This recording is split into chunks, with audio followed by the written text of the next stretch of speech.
నమస్కారం, డిఆర్టీవీ న్యూస్ కి స్వాగతం. హెడ్లైన్ చూద్దాం.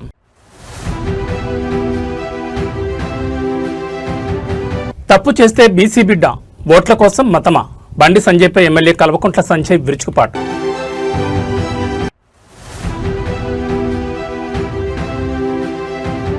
గౌహతిలో చంద్రబాబుకు ఘన స్వాగతం.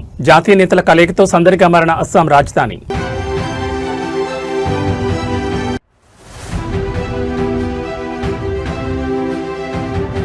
బాలల హక్కుల కమిషన్కు బీఆర్ఎస్ ఫిర్యాదు. విద్యా వ్యవస్థలో వైఫల్యాలపై సర్కార్ నిలదీసిన నేతలు.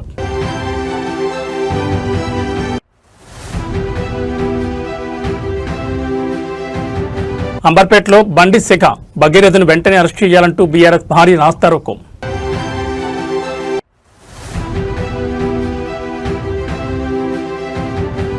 అస్సాం సీఎంగా హేమంత్ బిశ్వ శర్మ సెకండ్ ఇన్నింగ్స్. గౌహతిలో అట్టహాసంగా ప్రమాణ స్వీకారం. ఇక డీటెయిల్స్ చూస్తే కేంద్ర మంత్రి బండి సంజయ్ కుమారుడిపై వచ్చిన లైంగిక వేధింపుల ఆరోపణల వ్యవహారం ఇప్పుడు రాజకీయంగా పెనుదుమారం రేపుతోంది. ఈ ఘటనపై BRS MLA doctor Kalvakuntla Sanjay విరుచుకుపడ్డారు. మైనర్ బాలికపై అఘాయిత్యానికి ఒడిగట్టి ఇప్పుడు కులాన్ని మతాన్ని అడ్డం పెట్టుకుని తప్పించుకోవాలని చూడడం సిగ్గుచేటని మండిపడ్డారు. బండి సంజయ్ రాజకీయ సంస్కృతిపై ఆయన సంధించిన విమర్శనాస్త్రాలు ఇప్పుడు హాట్ టాపిక్ గా మారాయి.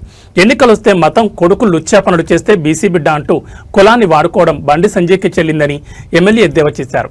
మైనర్ బాలికపై వేధింపులకు పాల్పడితే దానికి హనీ ట్రాప్ రంగుపూడి వెంటనే నిలదీశారు. నీ కొడుకు సంస్కారం నీ నుండే వచ్చింది, నువ్వు మాట్లాడే చిల్లర భాష, నీ ప్రవర్తన వల్లే నీ కొడుకు ఇలా తయారయ్యాడంటూ వ్యక్తిగత విమర్శలు గుప్పించారు. 25 ఏళ్ల వ్యక్తిని చిన్నపిల్లవాడు అనడం హాస్యాస్పదమని వ్యాఖ్యానించారు. మైనర్ బాలికల మీద అఘాయిత్యాలు చేయమని దేవుడు చెప్పాడా లేక ఆర్ఎస్ఎస్ చెప్పిందని ప్రశ్నించారు. ఈ విషయంలో ఏబీవీపీ మరియు ఆర్ఎస్ఎస్ సభ్యులు కూడా బండి సంజయ్ నిలదీయాలని పిలుపునిచ్చారు. తప్పు చేసిన వ్యక్తిని కఠినంగా శిక్షించాలని, రాజకీయ పలుకుబడితో కేసును పక్కదారి పట్టించాలని చూస్తే ప్రజలు చూస్తూ ఊరుకోరని హెచ్చరించారు. బండి సంజయ్ కుటుంబ సభ్యుల ప్రవర్తనపై ఎమ్మెల్యే చేసిన ఈ వ్యాఖ్యలు ఇప్పుడు రాష్ట్ర రాజకీయాల్లో మంటలు రేపుతున్నాయి. తెలివి తక్కువ తెలియదనకు. మైనర్ బాలిక మీద హనీ ట్రాప్ కేసు పెట్ట నీకు రాదు. ఎందుకంటే మైనర్ మీద ఒక 25 ఏళ్ల అడ్డగాడిగా లైంగిక వేధింపులు చేసినప్పుడు హనీ ట్రాప్ కాదు. ఆమె హనీ ట్రాప్ చేసినా నువ్వు ట్రాప్ అయినావు దాంట్లో. దయచేసి అర్థం చేసుకోవాలి. ఇంకోటి ఏం చేసినారు బండి సంజయ్ గారు చివరికి? మొదట్లో ఏమో ఎలక్షన్లు వస్తేనేమో మతం వాడుకుంటాడు. ఇవాళ కొడుకులు లుచ్చా పనులు చేస్తే నేను బీసీ బిడ్డను, నా మీద అరాచకం జరుగుతుందంటాడు. చిన్నపిల్లల్ని రాజకీయాలకు తీసుకురావద్దంటాడు. 25 ఏళ్ళ అడ్డగాడిద చిన్నపిల్లగాడా? ఆ 17 ఏళ్ళ మైనర్ బాలిక చిన్నపిల్లనా? లేకపోతే నీ 25 ఏళ్ళ అడ్డగాడిద మైనర్ రావాడు? అడ్డగాడిద పనులు చేసి చిన్నపిల్లల్ని రాజకీయాలకు తీసుకురావద్దంటావా? ఈ సంస్కారం నీ కొడుకుది ఎక్కడి నుంచి రాలే బండి సంజయ్? నువ్విచ్చిన సంస్కారమే, నీ భాష, నీ గుటుక, నీ ప్రవర్తననే ఆ పిల్లగాడిని అట్లా తయారు చేసిందని చెప్పి నేను ఇవాళ ప్రెస్ మీడియా ముందుగా నుంచి చెప్తా ఉన్నా. ఆ పిల్లగాడు అట్లా తయారైందంటే ఒకటా రెండా ఎన్ని నేరాలు చేసిన పిల్లగాడు మీ అందరికి తెలియదా? కొట్టుడు, ర్యాగింగు, బుల్లింగు, కాలేజీలలో అమ్మాయిలు వెనక పడడము, వందల నేర చరిత్ర ఉన్న పిల్లగాడైనా ఎక్కడి నుంచి వచ్చింది ఆ సంస్కారం? ఆయనకు నువ్వు నేర్పించిన సంస్కారమే కదా బండి సంజయ్. నువ్వు మాట్లాడే భాష, ఒకరి పుట్టుక గురించి మాట్లాడతావు. ఇవాళ ఏ పుట్టుక గురించి మాట్లాడతావు బండి సంజయ్? మరి చెప్పు, ఇవాళ ప్రజలకు చెప్పు. ఇవాళ చిన్నపిల్లల్ని రాజకీయాలకు తీసుకురావద్దని ఒక సెంటిమెంటు, ఆఖరికి మళ్ళొక సెంటిమెంట్. నిన్న ఎవరు నమ్మకండి నేను ఏబీవీపీ అని ఏడడం. ఏం దొంగ పనులు ఇవన్నీ? చేసే దొంగ పనులు. నీ ఏబీవీపీ చెప్పిందా ఈ పనులు చేసామని చెప్పి? నీ ఆర్ఎస్ఎస్ చెప్పిందా ఈ పనులు చేయమని చెప్పి? నేను దయచేసి నా ఏబీవీ మిత్రుల్ని, ఆర్ఎస్ఎస్ మిత్రుల్ని కూడా కోరుతా ఉన్నాను. నేను మీరు సమర్థిస్తా ఉన్నారు ఆయన ఇవాళ నిలదీయండి. మీ అందరి ఇళ్లలో కూడా ఆడపిల్లలు ఉన్నారు కదా. ఒక మైనర్ బాలికకు జరిగిన అన్యాయం అని నిలదీయకపోతే రేపు పొద్దున ఎడిపోతుంది సమాజము. ఆంధ్రప్రదేశ్ ముఖ్యమంత్రి చంద్రబాబు నాయుడు అస్సాం పర్యటనలో ఉన్నారు. సోమవారం రాత్రి గౌహతి చేరుకున్న ఆయనకు అక్కడి ప్రభుత్వం మరియు అధికారులు ఘనస్వాగతం పలికారు. నేడు అస్సాం నూతన ముఖ్యమంత్రి ప్రమాణ స్వీకార కార్యక్రమంలో చంద్రబాబు పాల్గొనున్నారు. జాతీయ రాజకీయాల్లో కీలక నేతగా ఉన్న చంద్రబాబు పర్యటన ఇప్పుడు ఆసక్తికరంగా మారింది. అస్సాం రాజధాని గౌహతిలో ముఖ్యమంత్రి చంద్రబాబు నాయుడు పర్యటన కొనసాగుతోంది. సోమవారం రాత్రి ప్రత్యేక విమానంలో గౌహతి చేరుకున్న సీఎం చంద్రబాబుకి అస్సాం ప్రభుత్వ ప్రతినిధులు, ఉన్నతాధికారులు విమానాశ్రయంలో ఘనంగా స్వాగతం పలికారు. అస్సాం ముఖ్యమంత్రిగా బాధ్యతలు చేపట్టనున్న నేత ప్రమాణ స్వీకార మహోత్సవానికి చంద్రబాబు ప్రత్యేక అతిథిగా హాజరు కానున్నారు. ఈ సందర్భంగా పలువురు కేంద్ర మంత్రులు, ఇతర రాష్ట్రాల ముఖ్యమంత్రులతో కూడా ఆయన భేటీ అయ్యే అవకాశం ఉంది. దేశాభివృద్ధిలో ఏపీ పాత్రను వివరిస్తూనే పొరుగు రాష్ట్రాలతో సత్సంబంధాలను కొనసాగించే దిశగా చంద్రబాబు ఈ పర్యటనను కొనసాగిస్తున్నారు. నేడు కార్యక్రమం ముగిసిన అనంతరం ఆయన తిరిగి అమరావతికి బయలుదేరనున్నారు. ముఖ్యమంత్రి పర్యటన దృష్ట్యా గౌహతిలో కట్టుదిట్టమైన భద్రతా ఏర్పాట్లు చేశారు.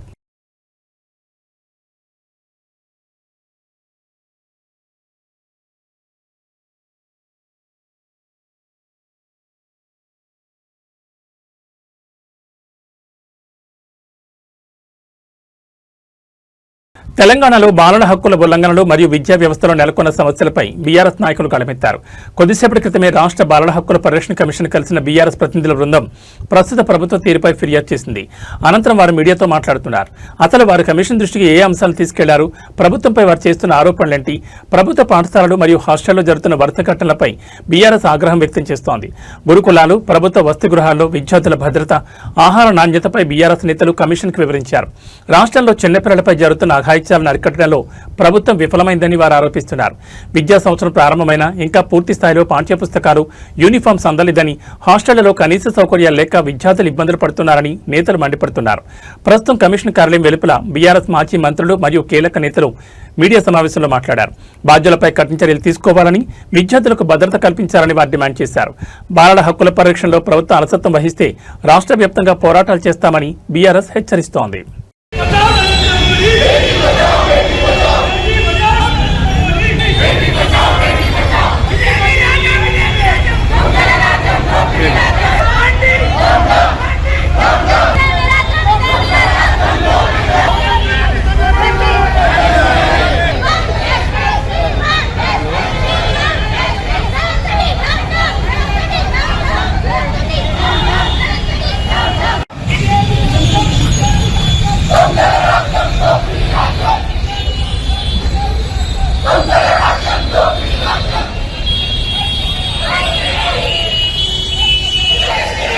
బండి సంజయ్ గారు, నీ కొడుకు మీద ఒక మైనర్ బాలికను రేప్ చేసిన అనే సెక్షన్ పెట్టింది.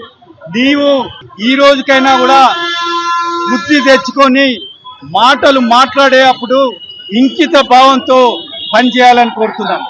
అదేవిధంగా రాష్ట్ర పోలీసును, ముఖ్యమంత్రిని మా పార్టీ తరఫున ఒకటి కోరుతున్నాం.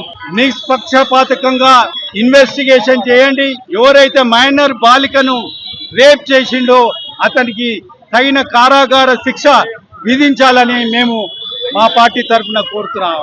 ఈ బండి భగీరథను పేట్ బషీరాబాద్ వాళ్ళు అరెస్ట్ చేయకపోతే, స్టేట్ గవర్నమెంట్ పోలీస్ అరెస్ట్ చేయకపోతే మేము మా పార్టీ వాళ్ళు ఎంత దూరంకైనా పోవడానికి రెడీ ఉన్నాం. ఈ రోజు రేవంత్ రెడ్డి, బండి సంజయ్ ఏదైతే కుమ్ముక్కైందో అదంతా వదిలిపెట్టి నిష్పక్షపాతంగా ఇన్వెస్టిగేషన్ చేసి బండి భగీరథను వెంటనే అరెస్ట్ చేయాలి.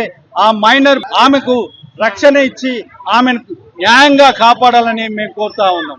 మేము కిషన్ రెడ్డి గారు, మీరు సెంట్రల్ మినిస్టర్గా ఉండి మీ హోమ్ మినిస్టర్ కొడుకు ఇటువంటి దురాచారం చేస్తే మీరెందుకు స్పందిస్తలేరు? హైదరాబాద్ అంబర్పేటలో ఉద్రిక్తత నెలకొంది. కేంద్ర మంత్రి బండి సంజయ్ కుమారుడు బండి సాయి భగీరథ్పై వచ్చిన వేధింపుల ఆరోపణలు ఇప్పుడు రాజకీయ దుమారంటెత్తున్నాయి. ఒక మైనర్ బాలిక పట్ల అసభ్యకరంగా ప్రవర్తించిన భగీరథ్ను వెంటనే అరెస్ట్ చేయాలంటూ అంబర్పేట 6 నెంబర్ చౌరస్తాలో బీఆర్ఎస్ శ్రేణులు భారీ రాస్తారోకో నిర్వహించాయి.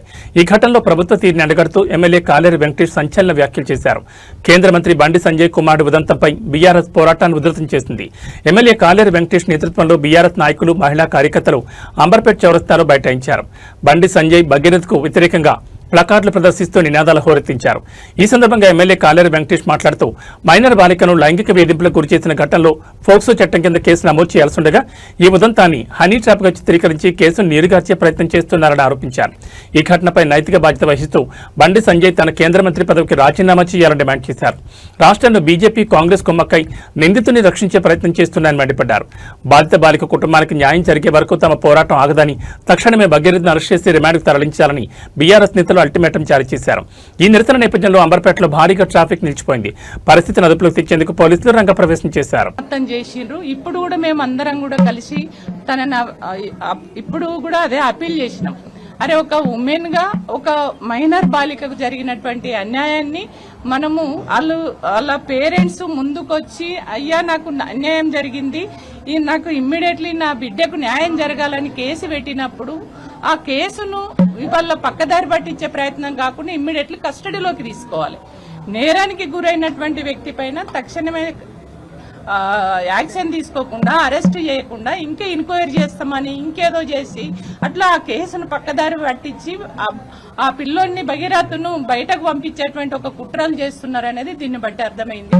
కానీ మేడం చాలా సానుకూలంగా స్పందించారు. ఖచ్చితంగా తక్షణమే మేము ఎంక్వైరీ కాదు, ఖచ్చితంగా అది ఆధారాలతో సహా ఉన్నాయి కాబట్టి సుమోటోగా తీసుకున్నాం. మేము ఖచ్చితంగా నేరస్తుడికి శిక్ష పడేటట్టుగా చూస్తామని చెప్పేసి వారు చాలా క్లియర్ గా చెప్పడం జరిగింది. తక్షణమే మేము ఇవాళ బీఆర్ఎస్ మహిళా విభాగం ఆధ్వర్యంలో ఇవాళ రాష్ట్ర వ్యాప్తంగా కూడా మహిళలపై జరుగుతున్నటువంటి అరాచకాలను అత్యాచారాలను అరికట్టాలని చెప్పేసి మేము ఆందోళన చేస్తున్నాం. ఎక్కడ మహిళలకు ఇట్లాంటివి జరిగినా మేము వాళ్ళకి అండగా ఉంటాం. అట్లనే ఇవాళ బండి భగీరథు చేసినటువంటి నేరం ఏదైతే ఉందో దాన్ని పక్కదారి పట్టియడానికి చేస్తే మేము ఖచ్చితంగా ఆ అమ్మాయికి మేము అండగా ఉంటాం. ఆ కేసులో భాగస్థులైనటువంటి వాళ్ళు, ఆ కేసులో ఎవరైతే ఇన్వాల్వ్ అయ్యి పక్కదారి పట్టేయడానికి కుట్ర చేసినారో వాళ్ళందరూ కూడా నేరం చేసినట్టే. ఎందుకంటే ఇవాళ బండి సంజయ్ గారు ఇవాళ వాళ్ళ కొడుకు బండి భగీరథ్ నేరం చేసిండు. ఒక అమ్మాయిని, ఒక మైనర్ బాలిక పైన అత్యాచారం చేసి నేరాలకి పాల్పడినప్పుడు ఒక ఉన్నతమైనటువంటి ఒక హోంశాఖ మంత్రిగా ఉన్నటువంటి బండి సంజయ్ గారు ఆ నేరానికి పాల్పడ్డ కొడుకుని తక్షణమే ఇవాళ పోలీసులకు అప్పచెప్పాలి. నీతిమంతుడైతే, నిజాయితీమంతుడంటే ఆయన చాలా గొప్పలు చెప్తాడు. ధర్మము అనే ధర్మ రక్షణ అని బాగా మాట్లాడతాడు. కానీ నీ ధర్మం ఎటువైంది? నీ ఇంట్లోనే నీ కొడుకే నేరానికి పాల్పడితే నీ కొడుకును నువ్వు కాపాడడం కోసము ఇవాళ పక్కదారి పట్టేయడానికి చేస్తున్నావు అని అంటే, ఆ నేరం చేసిన వాడిని కాపాడడం అని అంటే నువ్వు కూడా నేరస్తుడివే కదా. అందుకని నేనేమంటున్నంటే ఇవాళ మొట్టమొదటి ముద్దాయి బండి సంజయ్ కుమార్ అని నేను అంటున్నాను. కాబట్టి తక్షణమే బండి సంజయ్ గారిని బర్తరఫ్ చేయాలి. బీజేపీ పార్టీ ఆ మంత్రి పదవి నుంచి తీసేయాలి. ఇవాళ వెంటనే నైతిక బాధ్యత వహించి కూడా రాజీనామా చేయాలి. అదేవిధంగా ఇవాళ నేరానికి పాల్పడ్డ ఇవాళ బండి భగీరథ్ ఎవరైతే ఉన్నారో ఆ అబ్బాయిని వెంటనే తక్షణమే కస్టడీలోకి తీసుకోవాలి, అరెస్ట్ చేయాలని మేము డిమాండ్ చేస్తున్నాం.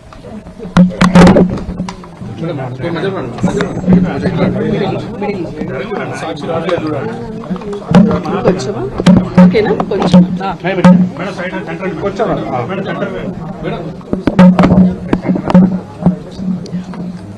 ఈరోజు మేమందరం కలిసి ఇక్కడ చైర్మన్ గారిని కలిసాము, సీతా దయాకర్ రెడ్డి గారు.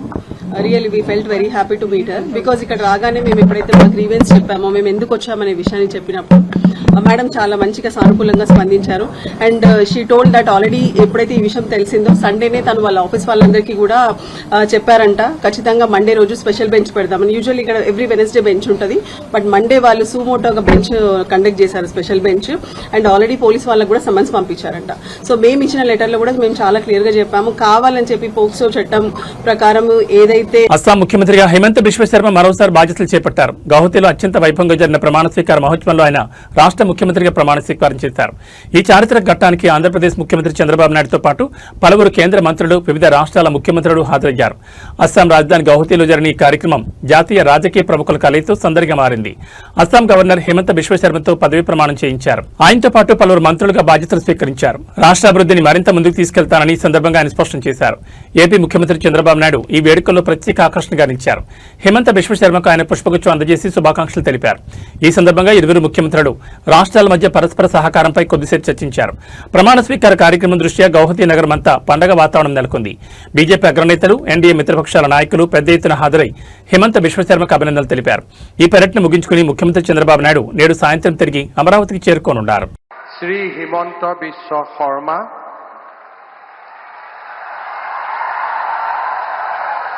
ঈশ্বৰৰ নামত শপত লওঁ যে বিধিৰ দ্বাৰা স্থাপিত ভাৰতৰ সংবিধানৰ প্ৰতি মই প্ৰকৃত বিশ্বাস আৰু আনুগত্য পোষণ কৰিম। মই ভাৰতৰ সাৰ্বভৌমত্ব আৰু অখণ্ডতা অক্ষুণ্ণ ৰাখিম।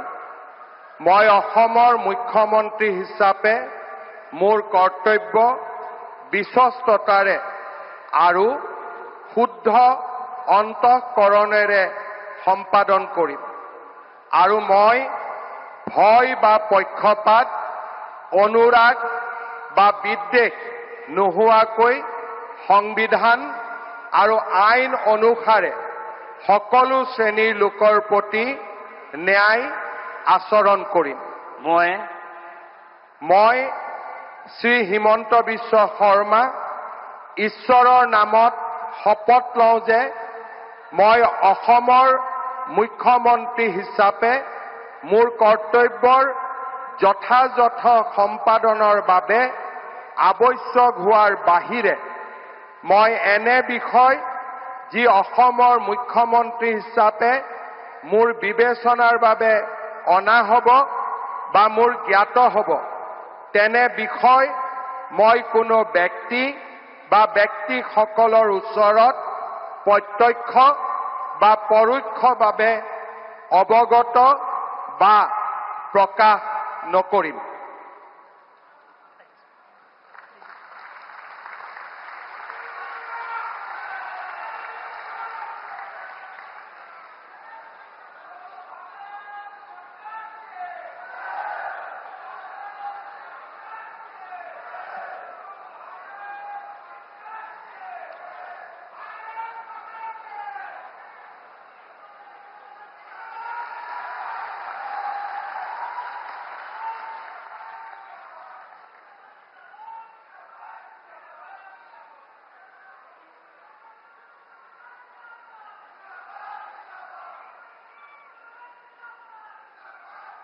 తమిళనాడు శాసనసభలో సరికొత్త శాఖ మొదలైంది. ముఖ్యమంత్రిగా బాధ్యతలు చేపట్టిన తర్వాత తొలిసారి సభలో అడుగుపెట్టిన విజయ్ తనదైన శైలిలో ప్రసంగించి అందరినీ ఆశ్చర్యపరిచారు.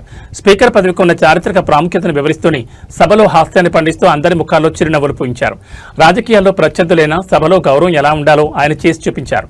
తమిళనాడు 17వ శాసనసభ తొలి సమావేశాల్లో సీఎం విజయ్ ప్రసంగం హైలైట్ గా నిలిచింది. నూతన స్పీకర్గా ఎన్నికైన జేసీడీ ప్రభాకర్ ని ఉద్దేశించి విజయ్ మాట్లాడారు.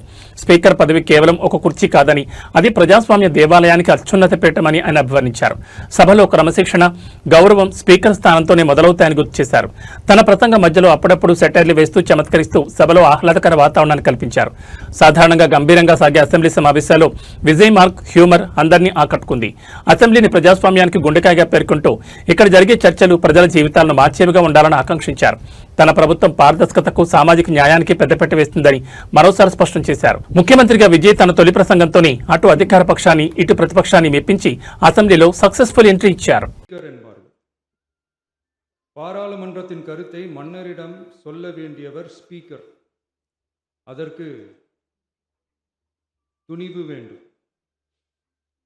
சில பணிகளை செய்வதற்கு தான் பாராளுமன்றத்தின் அனுமதி வேண்டுமே தவிர அந்த ராஜ்யத்தில் உள்ள எந்த பிரஜைக்கும் மரண தண்டனை விதிக்கும் அதிகாரம் மன்னருக்கு உண்டு. தான் விரும்பியதை பாராளுமன்றம் நிராகரித்து விட்டது என்று சொல்லும் ஸ்பீக்கருக்கு மரண தண்டனை விதிக்கும்படி ஆணையிடுவார். தலையை வெட்டி விடுங்கள் என்று ஆணையிடுவார்கள். இது பலமுறை நடந்ததால் யாருமே இந்த ஸ்பீக்கர் பதவிக்கு வர விரும்ப மாட்டார்கள். எனவே புதிதாக பாராளுமன்றம் அமையும் போது ஸ்பீக்கர் பதவிக்கு ஒருவர் அறிவிக்கப்பட்டவுடன் அவர் உடனே தலை தப்பித்தால் போதும் என்று ஓட்டம் பிடிப்பார். அணை முன்னவரும் எதிர்க்கட்சி தலைவரும் அவரை தடுத்து நிறுத்தி அவர் கைகளை பிடித்து இழுத்து வந்து ஆசனத்தில் அமர வைப்பார்கள். இதுதான் அந்த காலத்தில் இருந்து வந்த மரபு. ஜனநாயக முறை ஏற்பட்ட பிறகும் இம்மரபு தொடர்கிறது. நிச்சயமாக தமிழக வெற்றிக் கழக உறுப்பினர்கள் அனைவருமே உங்களுக்கு உதவிகரமாகவே இருப்பார்கள் என்கிற வாக்குறுதியை மக்களால் நடத்தும் ஆட்சி மக்களாட்சி என்றார் அமெரிக்க முன்னாள் குடியரசுத் தலைவர் திரு ஆப்ரஹாம் லிங்கன். இன்றைக்கு அமைந்துள்ள மக்களாட்சி மலர்வதற்கு மக்களிடம் உள்ள பெரும் எதிர்பார்ப்பு, அவர்களுடைய எதிர்பார்ப்புகளை இப்பேரவையின் கவனத்திற்கு கொண்டு வந்து அதனை செயல்படுத்துவதற்கான திட்டங்களை, சட்டங்களை அமல்படுத்த வேண்டிய பொறுப்பு இப்பேரவைக்கு உள்ளது. அதிகமான மக்கள் அதிக நன்மைகளை இந்த ஆட்சி காலத்தில் நன்மை பெற்றுள்ளார்கள் என்கிற வகையில் நம்முடைய செயல்பாடுகள் அமைய வேண்டும். இங்கே அனைவரும் சமம். ஓர்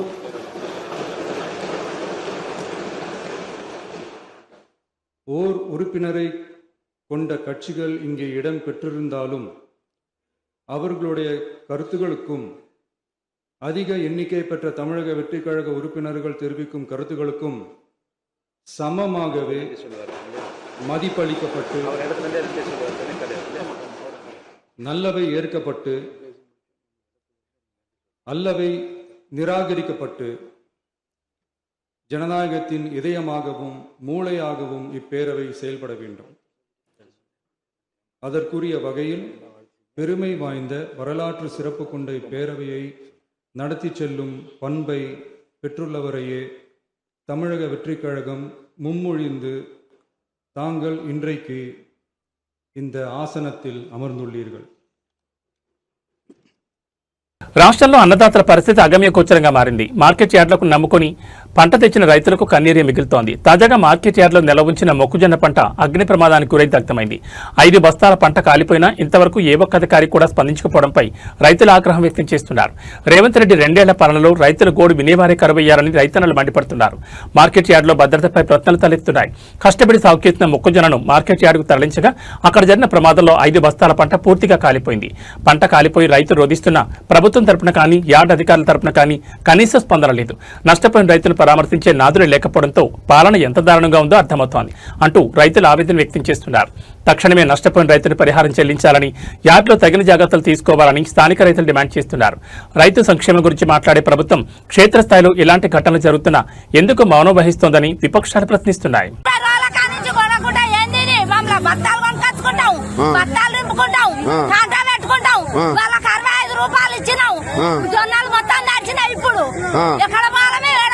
గత ప్రభుత్వం ఉన్నప్పుడు బత్తాలు కొనుక్కొచ్చుకుర్రా మీరు? ఎన్నడూ కొనుక్కొచ్చుకోవాలి. ఎట్లుందమ్మా రేవంత్ రెడ్డి పరిపాలన ఎట్లా ఉంది? బాగున్నది. బస్సులు గిసులు బాగా పెట్టిండు కదా. మళ్ళీ ఓటు ఆయనే గెలిపియాలి. ఎందుకట్లా? మంచి పని చేస్తాడు. బత్తాలు కూడా మందు బత్తాలు గిట్లు ఇచ్చిండు కదా. లీడర్లకు అందరికో లోపల అక్కడ పంపిస్తాడు. ఈ సంకసాల పని నడిపిస్తాడు వాడు. వాడు నడిపిస్తాడా మమ్మల్ని? కాంగ్రెస్ వాళ్ళు వచ్చి ఓటు అడిగితే ఏం చెప్తావు? అంటావా? మంచిగా మీరు దండం పెడతాం, కాలు మొక్తాం అంటాం. అంతేనా? తులం బంగారం వచ్చిందా మీ మనవరాలకు? 3 తులాలు వచ్చినాయి. 3 తులాలా? 3 తులాలు. ఏం చేసినావు మరి? టెన్షన్ పడకూరి. ఈ రోజు కాంచి కాలిపోయిన పక్క నుంచి పోపిస్తాం, మార్కెట్ నడిపిస్తా, కాంటలు చేపిస్తా. మీరు ఎలాంటి టెన్షన్ తీసుకోగా. మొక్కలు కాలిపోయినాయి. కాలిపోయినాయి సార్. కాలిపోయినాయి మొక్కలు కాదు, స్వయంగా నాదే కాలిపోయింది. పంట కాలిపోయింది. ఎస్ఐ వచ్చిండు మార్కెట్ లోనే చూపిస్తారా? అంటే మీ మార్కెట్ కూడా మీకు లేదు, అంటే మీకు ఒక సెక్యూరిటీ లేదు. సెక్యూరిటీ లేరు, చైర్మన్ లేరు. చైర్మన్ లెవెల్ రెడ్డి సాబ్ ఒట్ల బేరం చేశాను. ఒట్ల బేరం చెప్తాను, రాజా వస్తారు. ఆయనకి సీఓ అంటే రెడ్లవాడ జనార్దన్. సీఓ అంటే జనార్దన్ రెడ్లవాడ. పాప ఆయన వస్తాడు, చూసిపోతాడు, ఇందాక రాడు, కొడతాడు. తమిళనాడు రాజకీయాలు ఒక్కసారిగా మలుపు తిరిగాయి. ప్రధాన ప్రతిపక్షం అన్నాడీఎంకేలో భారీ చీలిక సంభవించింది. సీనియర్ నేత సివి షణ్ముగం నేతృత్వంలో ఏకంగా 30 మంది ఎమ్మెల్యేలు తిరుగుబాటు జెండా ఎగురవేశారు.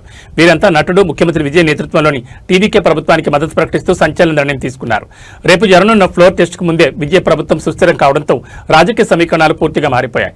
తమిళనాడు అసెంబ్లీలో అనూహ్య పరిణామాలు చోటు చేసుకుంటున్నాయి. అన్నాడీఎంకే అధినేత ఎడప్పొడి పళనిస్వామి డీఎంకేతో పొత్తు కోసం ప్రయత్నించాలని సివి షణ్ముగం వర్గం తీవ్రంగా వ్యతిరేకించింది. పార్టీ సిద్ధాంతాలకు విరుద్ధంగా వ్యవహరిస్తున్నారంటూ 30 మంది ఎమ్మెల్యేలు పళనిస్వామికి షాక్ ఇచ్చారు. ఇటీవల జరిగిన ఎన్నికల్లో అన్నాడీఎంకే 47 స్థానాలు గెలుచుకుంది. అందులో 30 మంది ఎమ్మెల్యేలు ఇప్పుడు టీవీకే గూటికి చేరడంతో సీఎం విజయ్ బలం అసెంబ్లీలో 150కి చేరింది. దీంతో రేపు జరగబోయే విశ్వాస పరీక్షలో విజయ్ సర్కార్ సునాయాసంగా నెగ్గనుంది. సివి షణ్ముగం తీసుకున్న ఈ నిర్ణయంతో విజయ్ నాయకత్వంలోని ప్రభుత్వం అత్యంత బలమైన స్థితికి చేరుకుంది. ప్రతిపక్షం డీఎంకే నిలువరించేందుకు ఈ మద్దతు కీలకం కానుంది. ఈ పరిణామంతో తమిళనాడులో అన్నాడీఎంకే ఉనికి ప్రశ్నార్థకంగా మారగా సీఎం విజయ్ తన రాజకీయ పట్టును మరింత బిగించారు. In the recently concluded election, faced a defeat. Not only in the recently concluded election, in the past election also we faced a defeat. So we decided and asked our General Secretary to convene the General Council meeting and to discuss what is the problem, why we got defeated in the elections, to discuss and take further action to the development and interest of the party. We asked him to convene the General Council. We expect our General Secretary to convene the General Council meeting. And in the meantime, the proposed some proposal, which is we as a ADMK legislative party to form the government with the support of the DMK government, which is against our founding principles. Because the ADMK was founded because of to uproot the DMK, the evil force, to wipe out the evil force DMK in Tamil Nadu. That is the only and foremost aim of the ADMK, which is now founded by our Dr. MGR and which was saved and protected by my Amma. But now some proposal which is against our principle, basic principle of our party. To align with the DMK, we are not, our legislative parties and party men are against to that proposal. We opposed. So, and our legislative party in the meeting, we take a decision. It is against our party interest. If we align with the DMK, ADMK will be wiped out in future. So, we are against. So, we are as a legislature party passed a resolution against that proposal, and also legislative party as a majority member elected Thiru SP Velumani as a floor leader as a ADMK floor leader, and also దక్షిణ భారతాన ప్రముఖ పుణ్యక్షేత్రంగా వెలుగొందుతున్న జగిత్యాల జిల్లా కొండగట్టు శ్రీ ఆంజనేయ స్వామి ఆలయం ఆధ్యాత్మిక శోభతో విరాజిల్లుతోంది. హనుమాన్ పెద్ద జయంతి ఉత్సవాల సందర్భంగా కొండగట్టు క్షేత్రం కాషాయమయమైంది. సోమవారం నుంచి ప్రారంభమైన ఈ ఉత్సవాల్లో భాగంగా స్వామివారికి విశేష పూజా కార్యక్రమాలు నిర్వహిస్తున్నారు. అంజన్న కొలువై ఉన్న కొండగట్టు గిరులు భక్తుల నామస్మరణతో మారుమోగుతున్నాయి. ఉత్సవాల్లో భాగంగా ఆలయ వేద పండితులు శాస్త్రోక్తంగా హోమం, సుందరకాండ పారాయణం నిర్వహించారు. తెల్లవారుజాము నుంచే స్వామివారికి పంచామృత అభిషేకాలు, సహస్ర నామార్చన వంటి ప్రత్యేక పూజలు అత్యంత భక్తి శ్రద్ధలతో జరిగాయి. హనుమాన్ దీక్షాధారణ చేసిన భక్తులు వేలాదిగా తరలి రావడంతో కొండగట్టు పరిసరాలన్నీ కాషాయ వర్ణంతో నిండిపోయాయి. స్వామివారిని దర్శించుకుని తమ మొక్కులు చెల్లించుకునేందుకు భక్తులు బారులు తీరారు. ఆలయ స్థానాచారులు, ప్రధాన అర్చకులు మరియు వేద పండితుల పర్యవేక్షణలో ఈ క్రతువులన్నీ వైభవంగా సాగుతున్నాయి. భక్తులకు ఎలాంటి ఇబ్బందులు కలగకుండా ఆలయ అధికారులు అన్ని ఏర్పాట్లు పూర్తి చేశారు.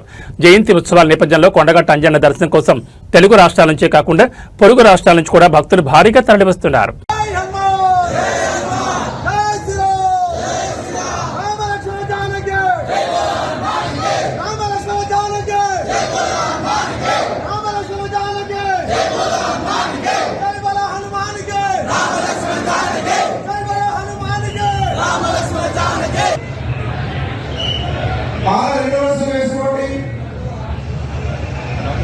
కండువలు అడగండి, వెనకాల వాళ్ళు కూర్చోవాలి. బాబు ఫోన్ పని చేయమని చెప్పింది మీకే కదా స్వామి, చిన్నస్వామి.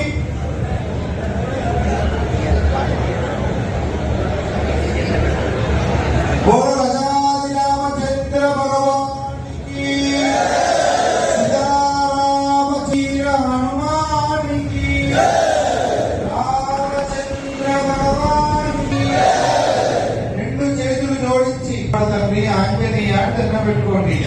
ఓం ఆపదమపహర్తారం దాతారం సర్వసంపదాం వ్యామ పరాభావనామ సంవత్సరే ఉత్తరాయ నిరమణ పూజా అద్య అహం కరిష్యే. అందరికీ నివందనలు.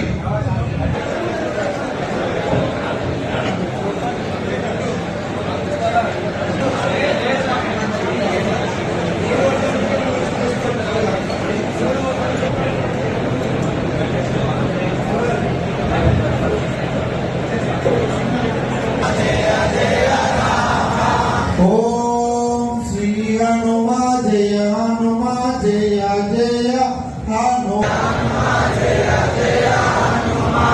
ఓం శ్రీరామ జయ రామ. సినీ నటి తమన్నా భాటియా ఆధ్యాత్మిక బాట పట్టారు. మధ్యప్రదేశ్లోని ప్రముఖ జ్యోతిర్లింగ క్షేత్రం ఉజ్జయిని మహాకాళేశ్వర ఆలయాన్ని ఆమె ఈరోజు సందర్శించారు. తెల్లవారుజామున స్వామివారికి నిర్వహించే అత్యంత పవిత్రమైన భస్మహారతిలో పాల్గొని ప్రత్యేక పూజలు నిర్వహించారు. మహాశివుని దర్శనం కోసం తమన్నా ఈరోజు ఉదయాన్నే ఉజ్జయిని చేరుకున్నారు. మహాకాళేశ్వర ఆలయంలో అత్యంత విశేషమైన భస్మహారతి సేవలో ఆమె పాల్గొన్నారు. సంప్రదాయ దుస్తులు ధరించి నిష్ఠతో స్వామివారిని దర్శించుకున్నారు. దర్శనానంతరం తమన్నా మీడియాతో మాట్లాడుతూ మహాకాళుని దర్శించుకోవడం ఒక అద్భుతమైన అనుభవం. దైవ పిలుపుంటేనే ఈ క్షేత్రాన్ని సందర్శించే అవకాశం లభిస్తుంది. భస్మ